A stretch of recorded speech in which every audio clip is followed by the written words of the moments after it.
উত্তরাধিকার সূত্রে পেয়েছি শুধু এক গুচ্ছ চাবি। ছোট বড় মোটা বেটে নানা রকমের নানা ধরনের চাবি।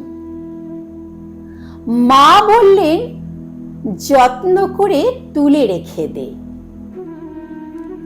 তারপর যখন বয়স বাড়ল, জীবন এবং জীবিকার সন্ধানে পথে নামতে হলো, পকেটের সম্বল শুধু সেই এক গুচ্ছ চাবি।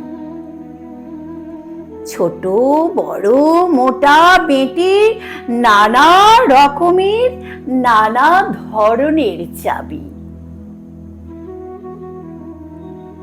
কিন্তু যেখানেই যাই সামনে দেখি প্রকাণ্ড এক দরজা, আর তাতে ঝুলছে প্রকাণ্ড এক তালা। পকেট থেকে চাবির গুচ্ছ বের করি, এ চাবি সে চাবি ঘোরাই ফেরাই, লাগে না, খোলে না। শ্রান্ত হয়ে ঘরে ফিরি। মা দেখেন আর হাসেন, বলেন, ওরে, তোর বাবার হাতেও ওই চাবি দিয়ে ওই দরজাগুলো খোলেনি।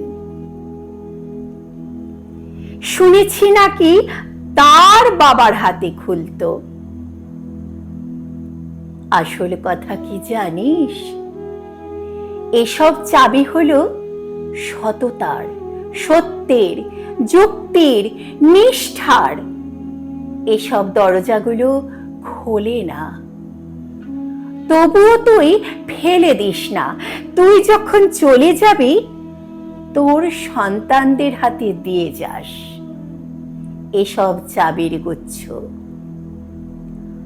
হয়তো তাদের হাতে, হয়তো কেন, নিশ্চয়ই তাদের হাতে একদিন ওই সব সততার, সত্যের, যুক্তির, নিষ্ঠার চাবি দিয়ে জীবনের বন্ধ দরজাগুলো খুলে যাবে, খুলে যাবেই।